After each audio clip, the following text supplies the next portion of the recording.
Good afternoon, everybody. Welcome to GeogLive 30, and this afternoon we're going to be looking at different ways of working with coasts and learning about coasts. Next slide, please, Anthony.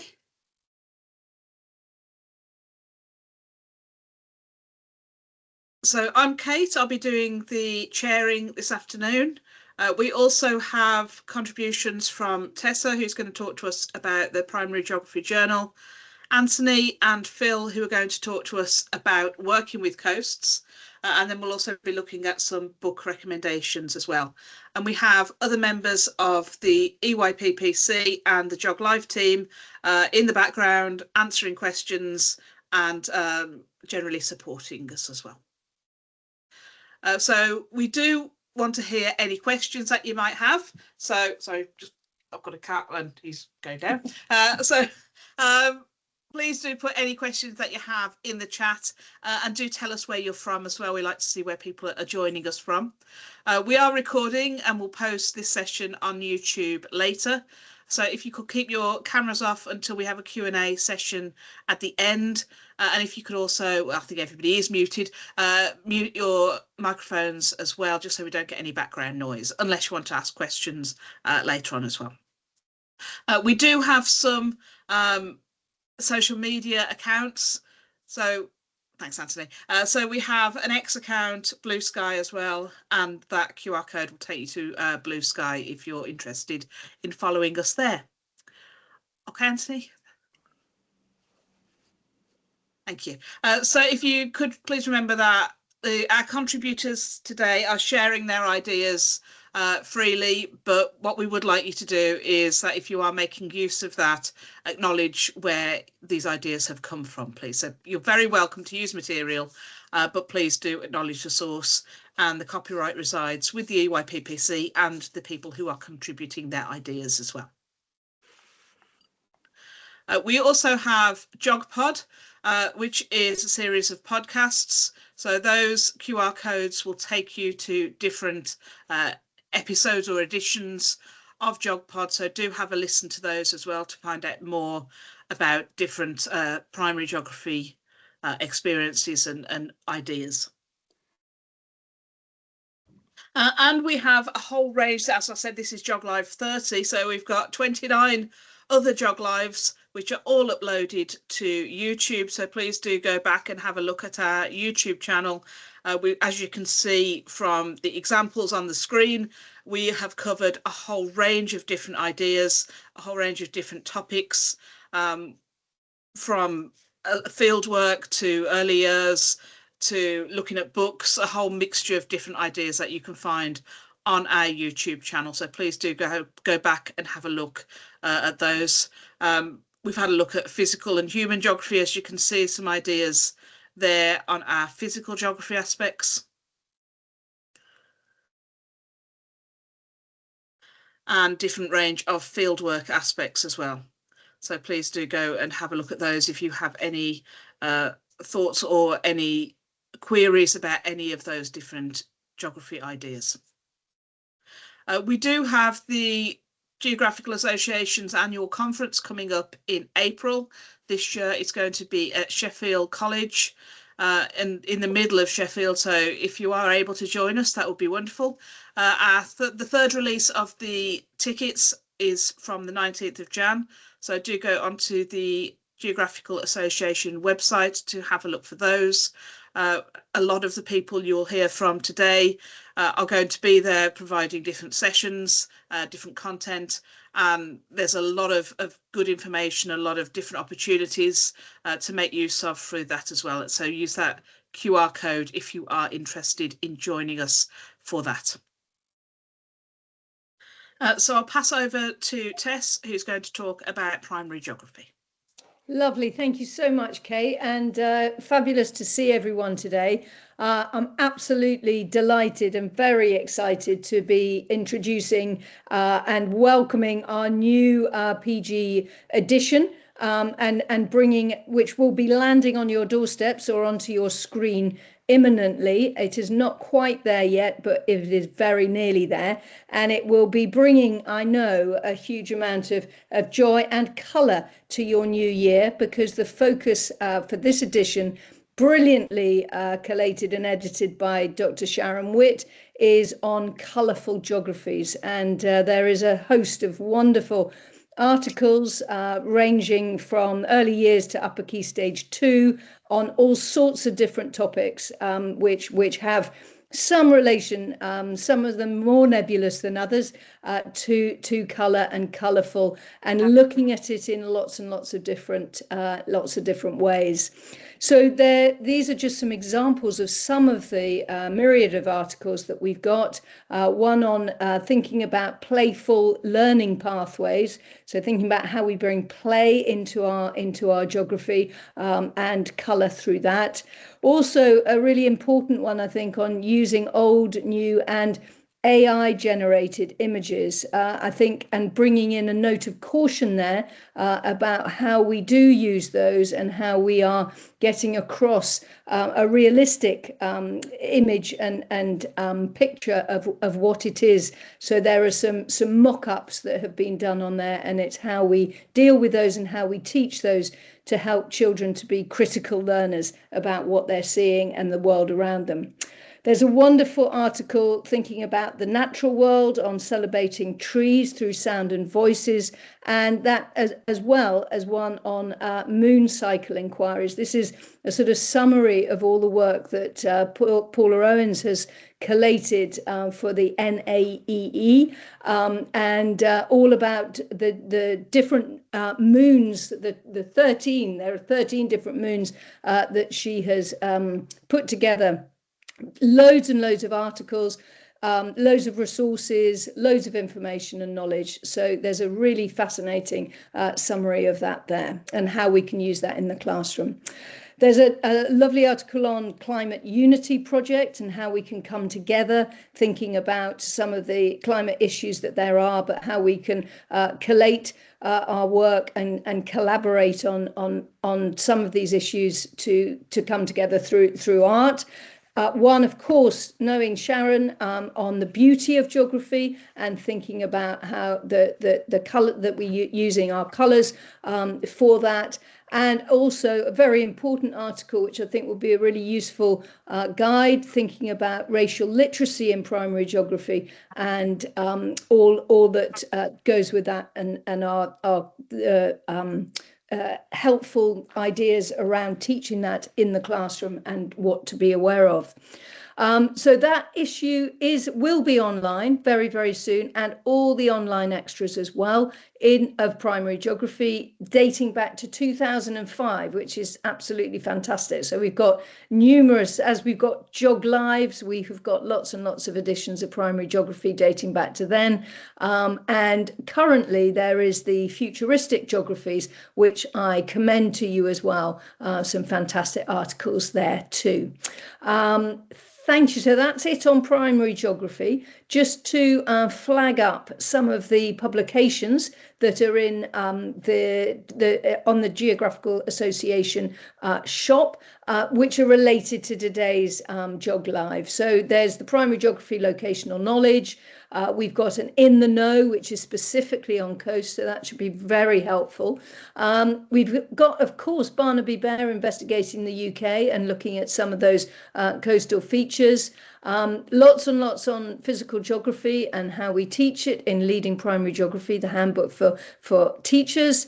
And also there's a map, Barnaby Bear seems to be featuring a lot today on UK maps, and thinking about the wonderful coastline that we have in the United Kingdom, which I'm sure we'll be looking at in more detail in a minute. And one last thing, if you could go on to that's lovely, thank you, is we talked a little bit about resources there, but they are not the only benefit of GA membership, and I'm just sort of commending membership to you, and thinking about some, and I'm sure we're all members, but if not, think about joining as a member. And also, if you are a member, thinking about the range of different things that we have for our GA membership, not just the resources and the journals, but lots of other things. And one of those big ones is about being a part of a community of practice, which we are, a community of geography education. And I think that that's a very valid thing, to be a part of a subject association in that way. We've also got lots of cutting edge practice written about in our research journals, opportunities for networking, and also access to consultants and advice if you might need it, for things like school curriculum and inspection support, and also for thinking about wanting to develop professionally. So lots of opportunities for continuing professional development, lots of opportunities as well if you want to get involved in research and thinking about joining that research community as well, and for improving and developing our field work and map work. Lots of opportunities there that we can use in school. And I know that Kate's already mentioned this, but just to flag up again, the annual conference, 8th to 10th of April, and also to really highlight that we have numerous primary events going on, including we have a specific early years and primary keynote from the early years and primary committee's chair, Helen Martin, which we're really excited about. And there are also free fieldwork opportunities as well on the first afternoon of the conference. So there's lots on offer for everybody there. And yeah, just a plea to, if you are already a member, wonderful, please do have a think about all those other opportunities that there are open for you there. And if you're not, I do recommend it very much. So I think that's it from me. Thank you very much, Kate. Thanks, Tess. So yeah, do have a look at opportunities that are coming through from the GA, absolutely. So we'll pass over to Anthony, who's going to start us off with his section about coasts. Okay, thanks, Anthony. Thank you very much. So I want you to be transported. I want you to be transported to a coast that you know about, a coast that you can summon up in your mind. And this is a photograph that I found in my files. This is not the British coast. This is the Maltese coast. This is the coast that I'd like to be at. And this might be the picture of coastline that you have in your head, the sort of connections to coast that you might show to children, because it might be appropriate to teach about this particular sort of coast. But there are many sorts of coasts. That's what I want you to start to think about, the many types of ways where the land meets the sea that we can think about.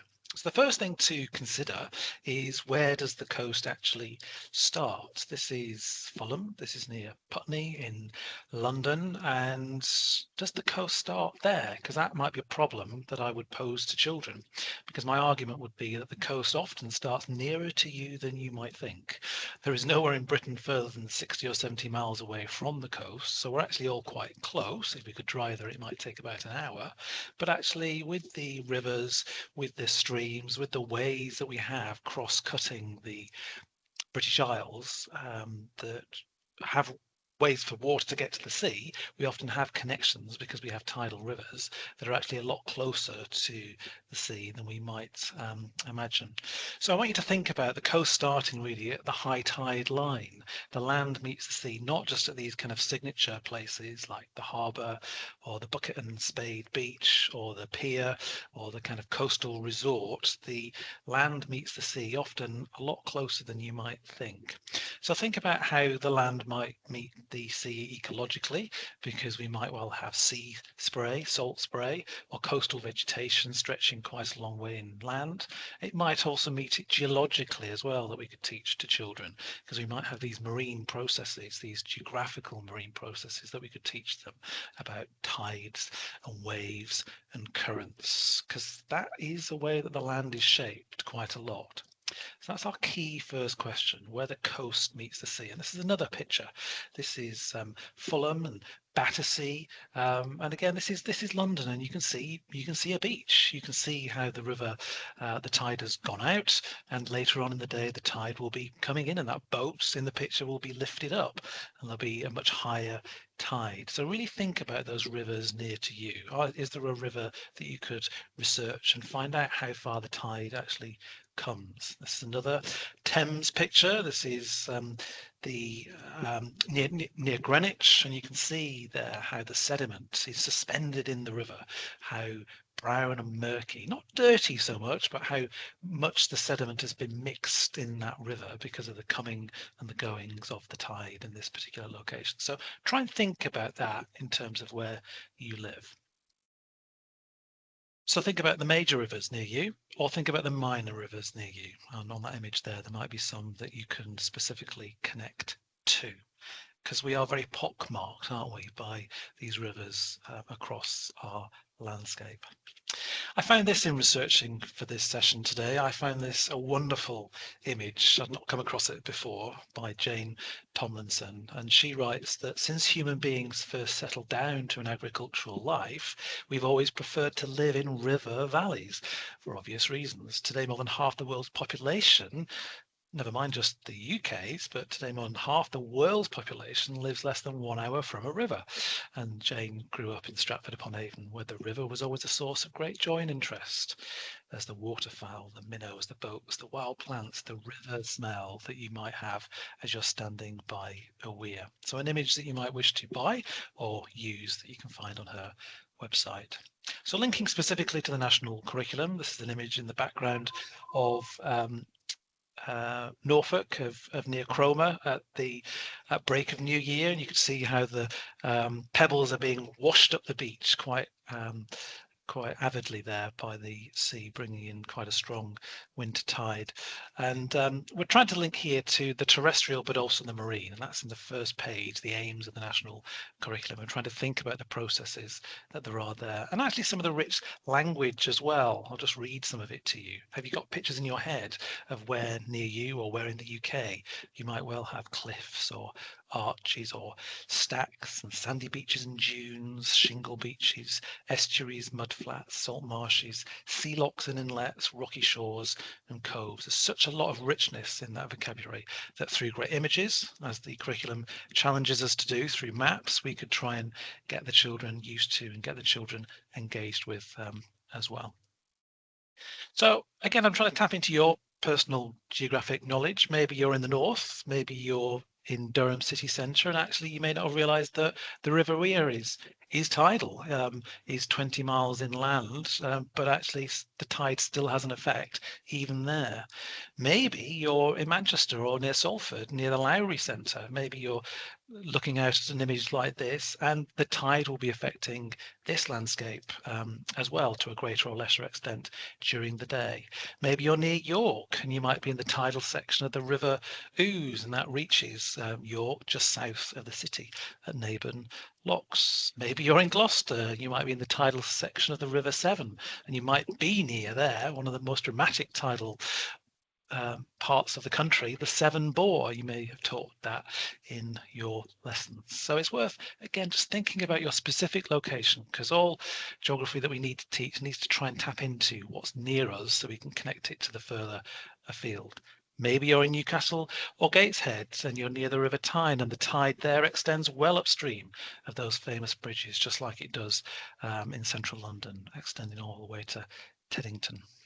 Going back to Norfolk, King's Lynn in this case, maybe you're there and you may be in the tidal section there of the Great Ouse, or maybe, I don't know, Margaret's on the call, maybe you're in Exeter and you are seeing that the River Exe there reaches the quay side. Maybe you're in Scotland and you've got the Tay with an enormous estuary of 23 miles, and you've got stories there about Hull as well, with the Hull and the Humber. So really think about that now, because in preparing for this, I was doing another bit of preparation earlier on today, and I put this in because I really I'm really minded to think about Doreen Massey, the great Doreen Massey, who came to our conferences over a number of years, and she did speak very powerfully about our geography being in the mind, and we need to bear in mind that children may have seen images of rivers and coast that we want them to connect to. We carry around these mental images in the world, and there may be conflict, there may be misconceptions in these images as well that we need to play with, and we need to perhaps start to dig these up and talk about them and bring them out into the open and get children to say, well, what do you see? What sort of context, what sort of words can you think about in terms of these particular images? So we really need to get them to think geographically, and that's really, if anything, my story today. So we're going to do a bit of a quiz now. So I encourage you to go on your device or on your computer, open another tab and go to menti.com, because I want to tap into those mental images. We've never done this on GeogLive before. We're going to try something new. I want to get some responses from you live, not in the chat, but via this quiz that I'll share. So if you go to menti.com and just wait for the code that's going to appear on the screen in a moment, then I will share with you what we're going to be looking at. So menti.com. Like I say, open a device and start to get ready to type in what I'm going to share on the screen, so that hopefully we can collaborate on some mental images, because we may have similar mental images, we may have different ones. So hopefully you can all see that there. You can either scan the QR code, that's one option, or you can look at the top of the screen after going to menti.com and just tap in the code there, and that will work whether you're watching this live, or it will work for a short time after if you're watching this on the recording. But you'll certainly see all the different options on the screen as I share them. So we've got 4 people joining in. Thank you very much for that. 5 people joining in. So I'll be advancing the slides shortly, and you'll be able to see specifically what we are going to look at. So welcome, David. We're just doing a quick Menti. So if you go to menti.com and use that code, and that QR code will stay on the screen as well, so that we can look at these things together. So the first question, it'd be great to see if you have some responses to this. I want you to imagine a beach where people build sandcastles and swim. So that should be allowing you to give an answer to that, and that will be popping up on the screen shortly. So let's see if that occurs. Like I say, doing this live online is something I've not done before. Hopefully that will work reasonably well.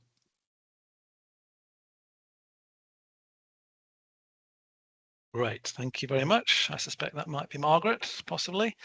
Wittering, Isle of Wight.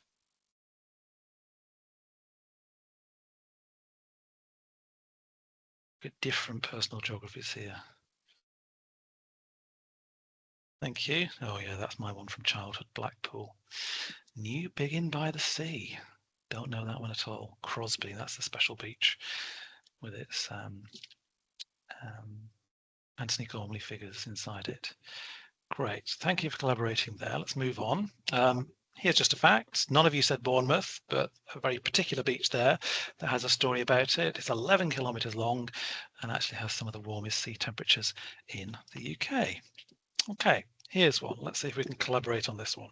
So use your device, see if you can summon up in your mind where you might spot tall white cliffs by the sea.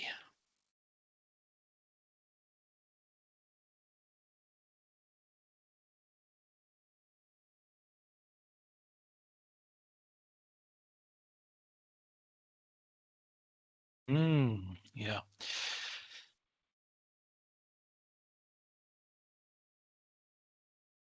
Again, that might be a very familiar one to children. That's often the part of the world that we think about, don't we? Right, let's move on. Thank you for that.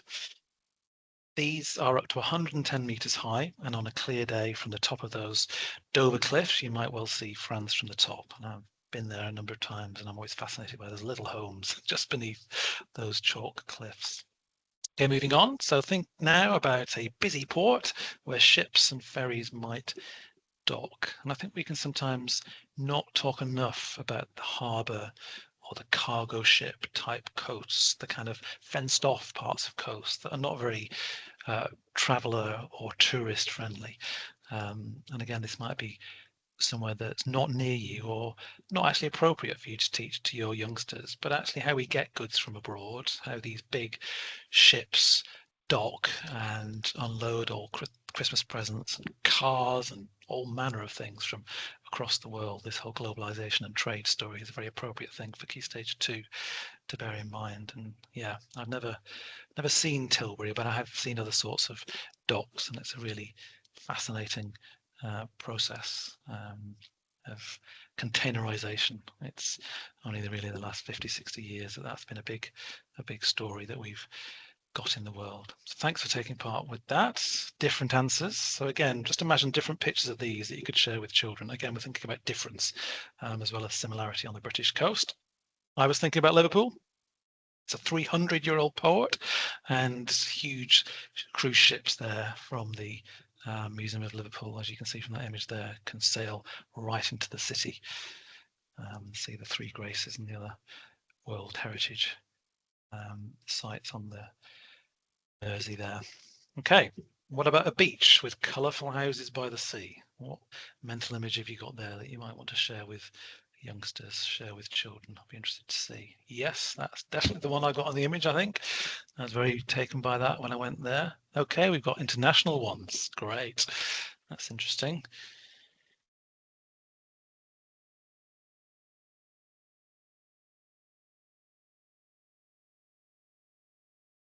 Okay.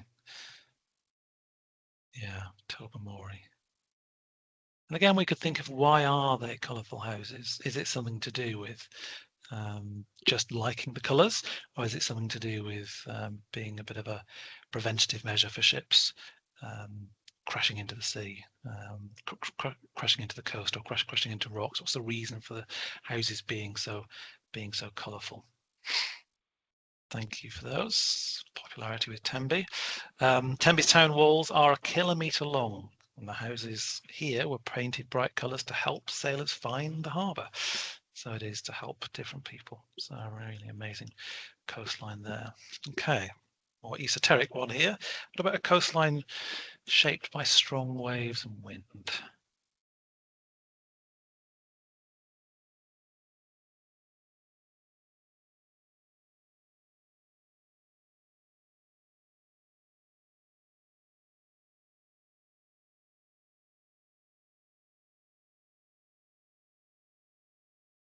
Yeah, just the names of some of these, they're so evocative, aren't they? Westward Ho, I'm sure there's a whole story there that I should know having been there, but I'm sure somebody could tell us. Do put comments in the chat if you can add to them any good links that you've got, any units of work maybe that you use. That's really helpful. Again, really evocative titles, aren't they? Cardigan Bay, the Isle of Bill, and so on. Thank you for that. Okay, a couple more. I was thinking of Bridport in this case. Really amazing place, quite a dangerous place, as you can see from that slump of rocks from that famous stretch of coast there, made famous by various TV murder series. And you've got Jurassic Coast that this is part of, which is 154 kilometers long, and you can find real dinosaur fossils on beaches like this. Okay, what about this one? Where in the British Isles can you visit a place where giant rocks stand in the sea?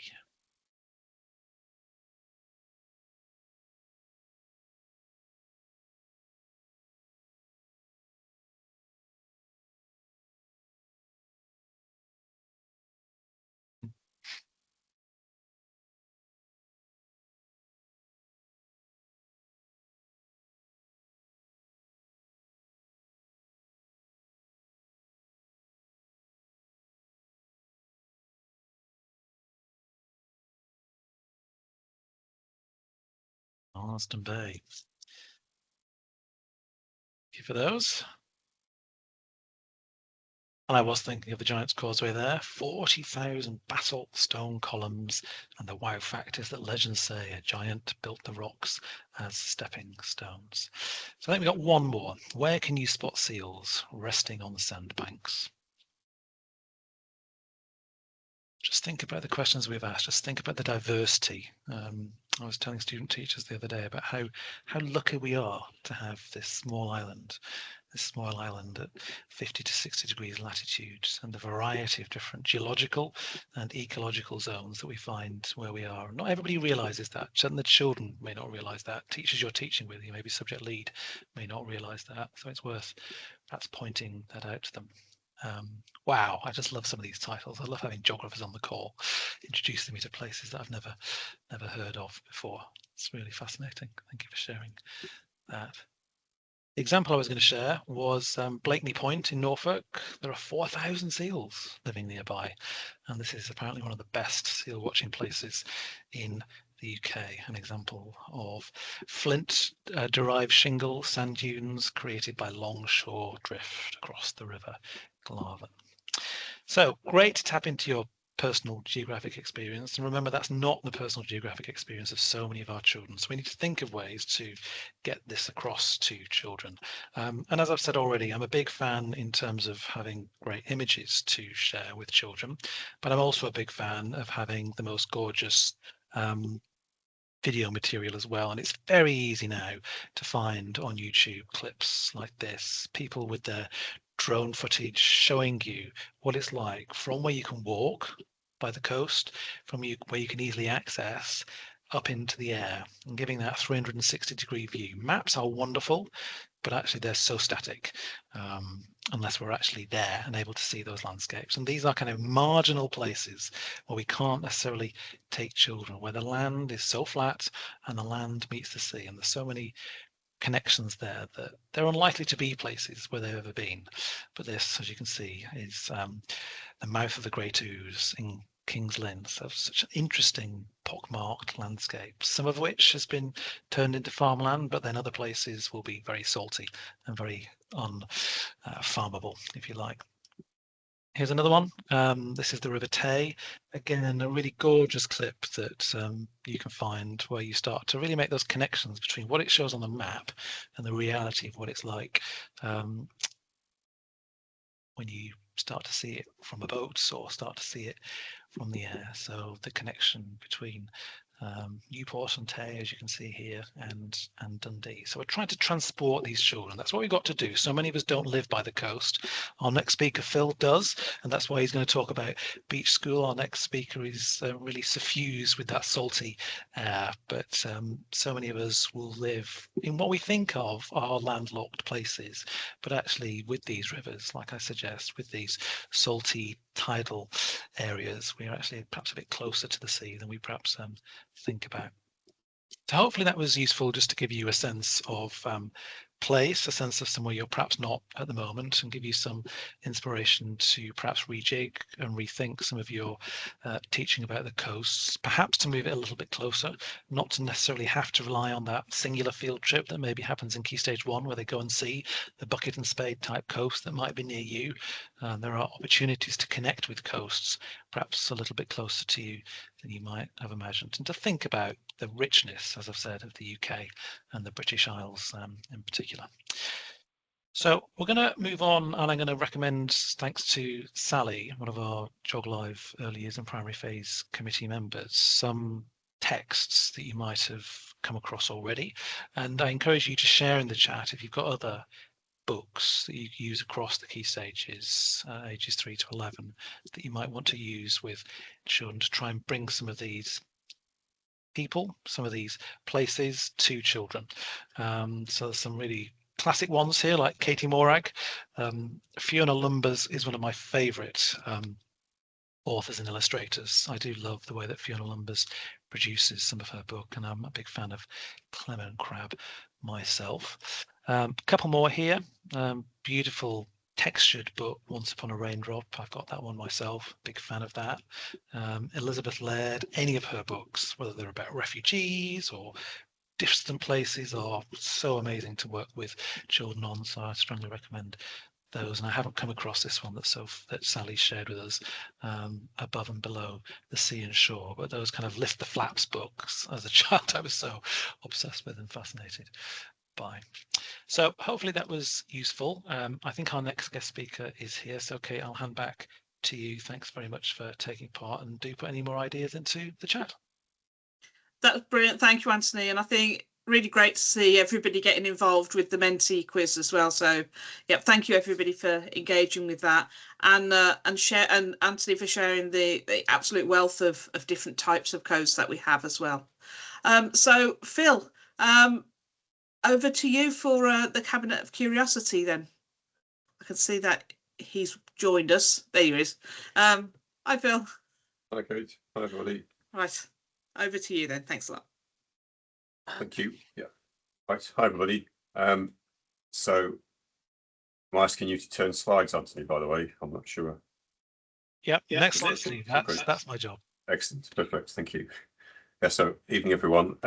So this is just a demonstration of some examples we use at our school, Coatham Church of England Primary School in Redcar on the northeast coast.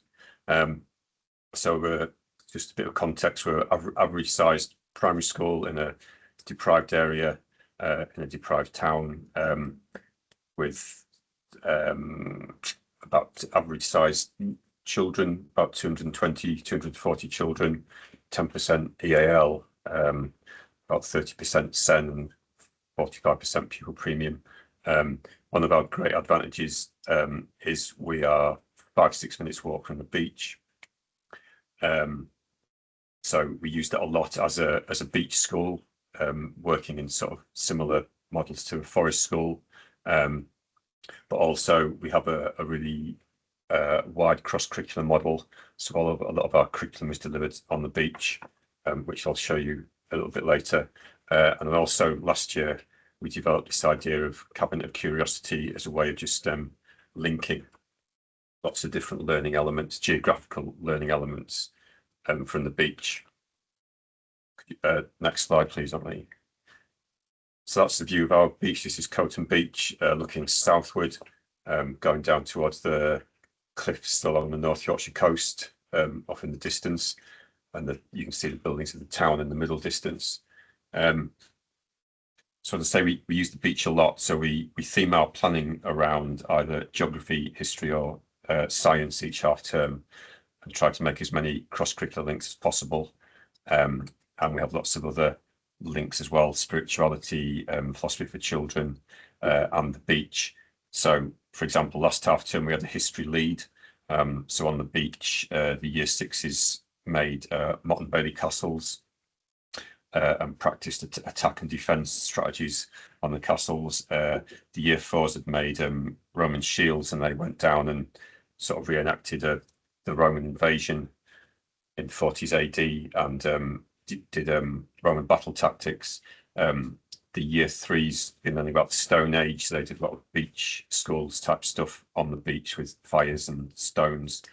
And then we've also done a lot of artwork on the beach, for example, looking at Turner's paintings, recreating sculptures by Barbara Hepworth using beach materials, music, like listening to the music of Benjamin Britten, obviously, of course, geography, just straight on geographical field work, but also recreating river courses on the beach, for example.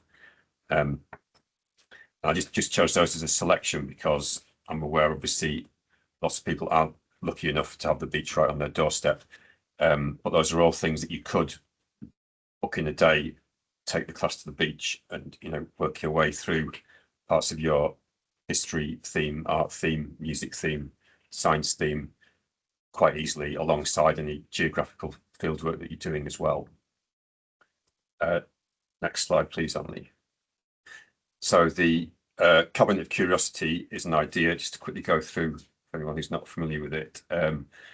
It's from the 19th, 18th century, originating in Western Europe, and it was an idea that mostly upper class families completed, particularly on the grand tour around classical Europe.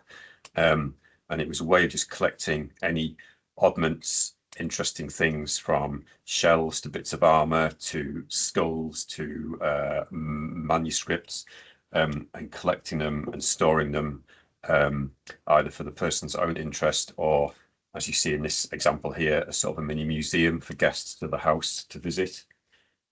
And there's examples all over the country, from Chillingham Castle in Northumbria, going down to Down House, Darwin's house in Kent is full of lots of things like this.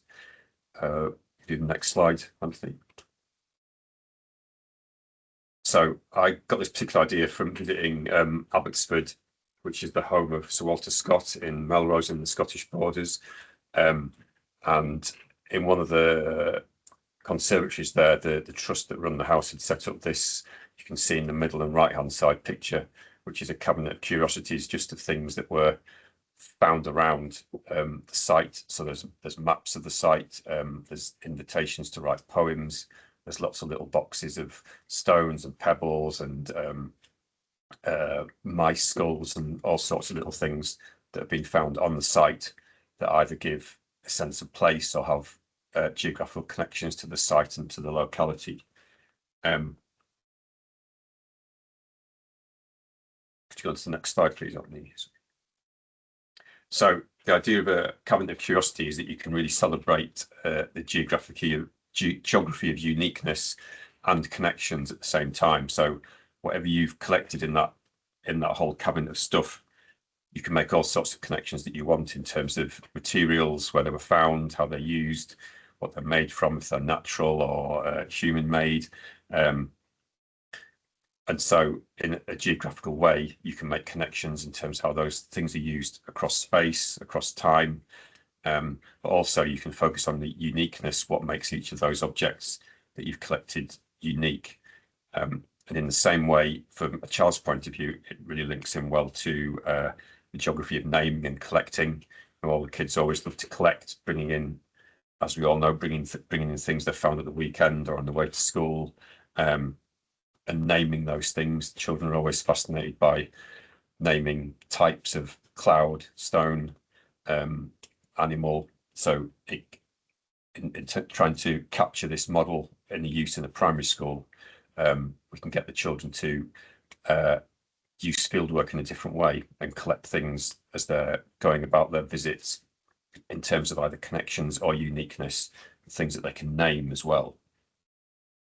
And if you go on to the next slide, Anthony, it's also, just as an aside, it's quite a subversive geography. So again, going back to the origins of this in the 1700s, 1800s, it was also something that middle class and upper class women could do in a world where they couldn't do that much. This is Bridget Atkinson, who is from near Chollerford in Northumberland, and she collected shells in a big way, and she created this whole network of contacts across the world, particularly in the Pacific. Contacts would send her shells, so she created this whole cabinet of curiosity based around interesting shells and made connections again between where they were found, what they were formed from, the habitats that those creatures live in. But it allowed her, in a world where she couldn't travel outside the UK, it allowed her access to the whole world. Could you go on to the next slide, Anthony? So in school, we took this idea, and each class had a box like this, a display box, and we basically started with a broad remit of whenever you go on a school trip or field work, or if you've just been wherever you've been at the weekend or on a night, can you collect and show objects which represent your local area, and can you explain why? And we were encouraging the children to make geographical connections between those things.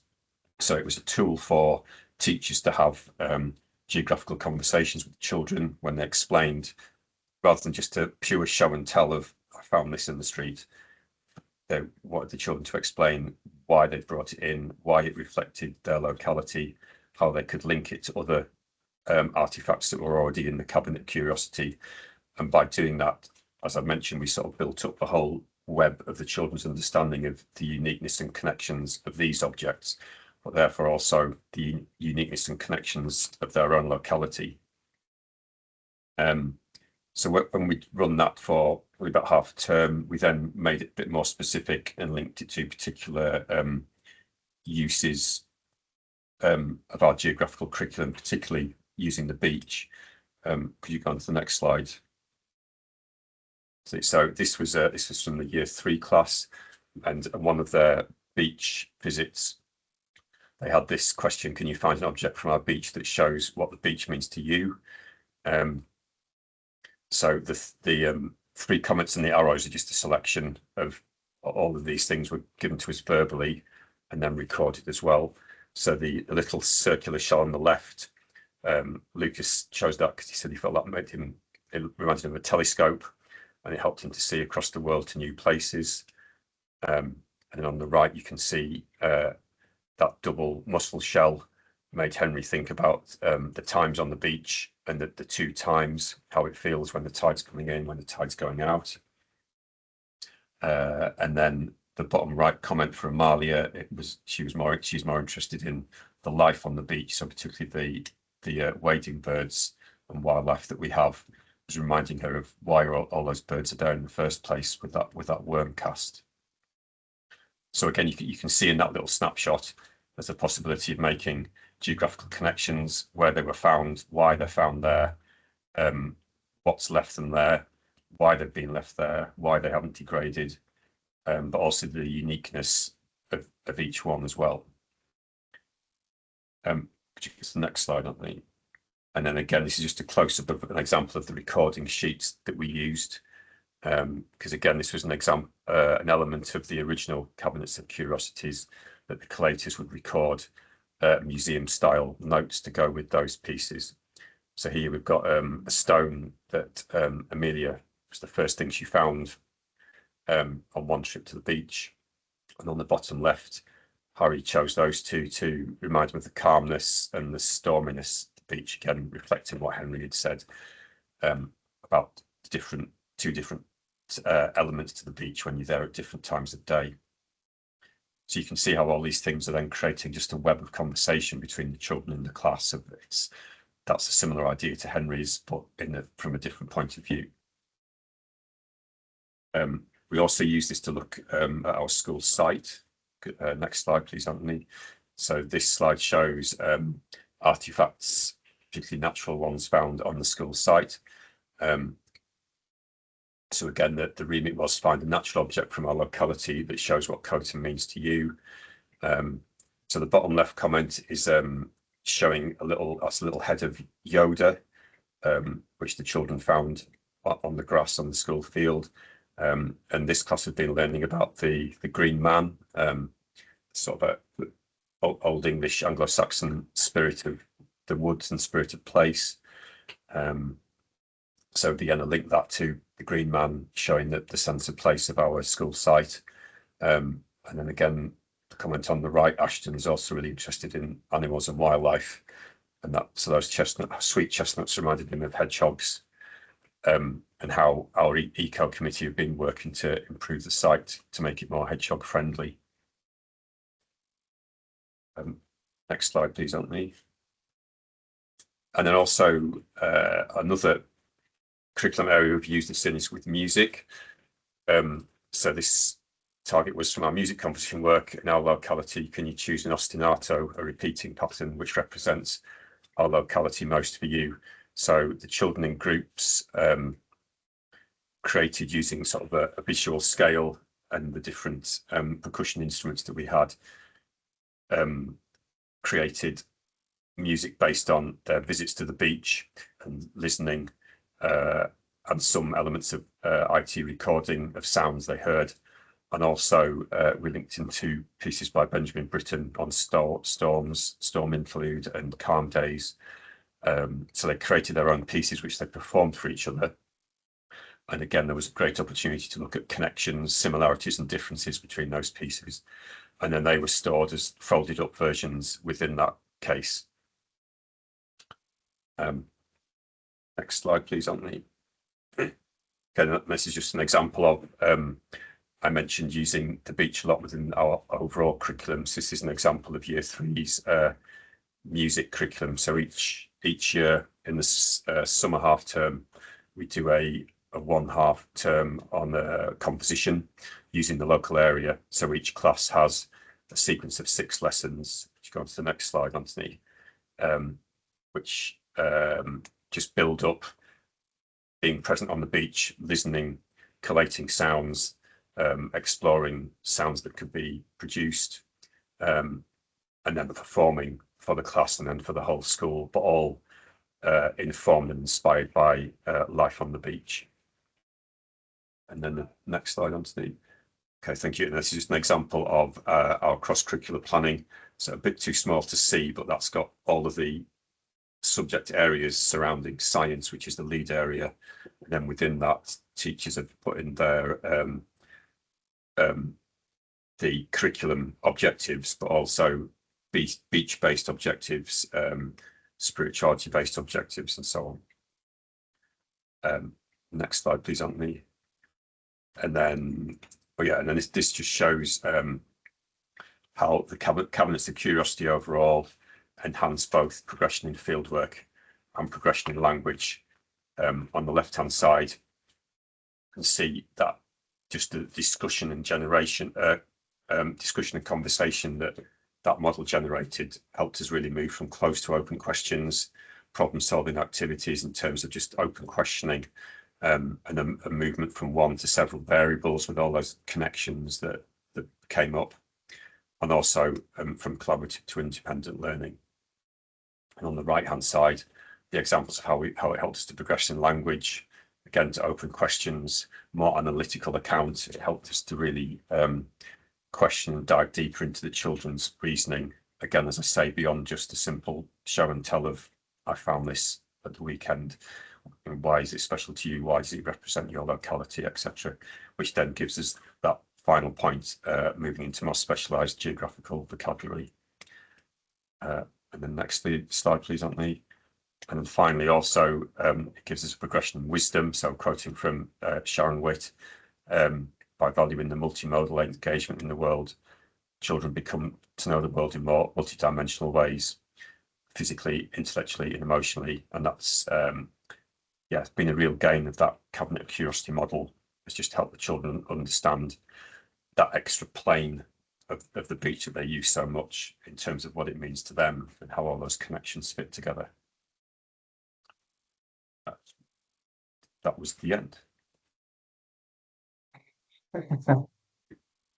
Thank you, Phil. That's really interesting to listen to, and I think people are commenting in the chat about how jealous we all are that you are so close to the coast, and how much you do value that, and how you can make use of that across the curriculum. So thank you ever so much. I think lots of ideas for people to take away.